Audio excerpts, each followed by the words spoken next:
मुंबई महानगरपालिकेच्या महापौर पदासाठी अर्ज भरण्याची प्रक्रिया सुरू होण्यापूर्वीच भाजपमध्ये वादाचे संकेत मिळतात। कारण काय तर भाजपच्या माहीम विभागातील पदाधिकारी अक्षदा तेंडुलकर यांनी केलेली एक पोस्ट सध्या राजकीय वर्तुळात चर्चेचा विषय ठरली आहे। या पोस्टमुळे महापौर पदाचा अर्ज भरण्यापूर्वीच वादाची ठिणगी पडली आहे का अशी चर्चा रंगली आहे।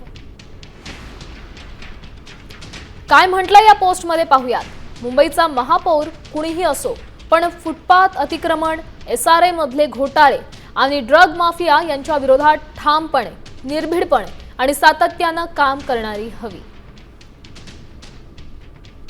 असं मत अक्षदा तेंडुलकरांनी मांडलेलं आहे। आपल्या सोशल मीडियावर त्यांनी पोस्ट केली। या संदर्भात अधिकची माहिती देत आहेत आपले प्रतिनिधी गणेश कवडे। गणेश, थोड्याच वेळात महापौर पदाचं नावावर शिक्कामोर्तब होणार आहे, त्यात ही पोस्ट आपण पाहू शकतोय। खरं तर ही पोस्ट सुद्धा, या पोस्टमुळे वाद समोर येत आहेत। नेमकं काय घडतंय?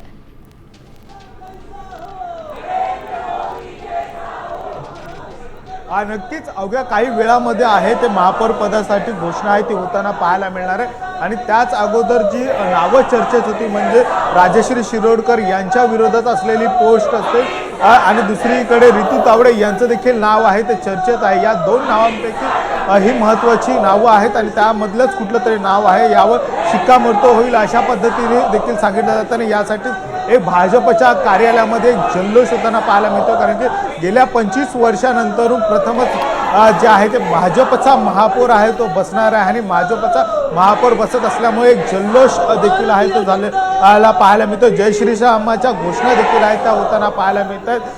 तर ज्यांचं नाव खरं तर चर्चेत होतं त्या राजश्री शिरोडकर असतील या ऋतू तावडे असतील, हे दोघी या ठिकाणी दाखल झालेल्या पाहायला मिळतात। आपण ऋतू तावडे यांच्याकडून जाणून घेऊया। आता गेल्या काही दिवसांपासून तुमचं नाव बऱ्याच चर्चेत आहे, त्यामुळे आत्ता अवघ्या काही वेळामध्ये घोषणा होईल, काय वाटतं एकंदरीत?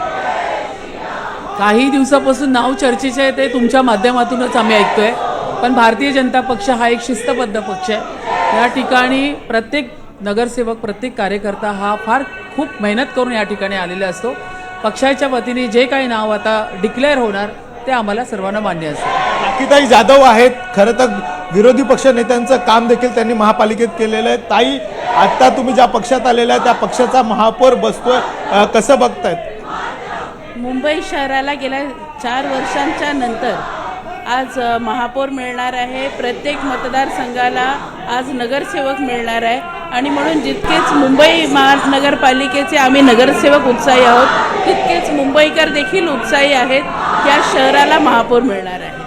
नक्कीच मुंबई एक महिलांना महापौर मिळणार आहे, त्यामुळे एक उत्सुकता वाढलेली पाहायला मिळते। त्यामुळे कुठेतरी एक उत्साहाचं वातावरण सध्या पाहायला मिळतंय। विशेष करून जर बघितलं असेल तर योगिताजी, काय सांगाल? मोठा उत्साह पाहायला मिळतोय, घोषणा मोठ्या प्रमाणात करताय, काय पहिल्यांदा जे आहे ते भाजपचा महापौर बसणार आहे? आपल्या सगळ्यांना आम्ही इथे सभागृहात बसलेलो, आम्हाला अतिशय आनंद होत आहे की 40 वर्षानंतर आपल्या भारतीय जनता पार्टीचा एक महिला म्हणून एक महापौर आपला बसणार आहे आणि त्यासाठी आपले जे पक्षश्रेष्ठी निर्णय घेतील त्यावर आम्ही स्वीकारतो आणि आम्हाला अत्यंत आनंद आहे की आम्ही त्यांना पाठिंबा देत आहोत। तेजस्वी घोसाळकर यांचं देखील नाव आहे ते चर्चेत होतं। ताई, काय सांगाल? तुमचं देखील नाव गेल्या काही दिवसापासून चर्चेत होतं, आता अवघ्या काही वेळामध्ये ही घोषणा होताना पाहायला मिळणार।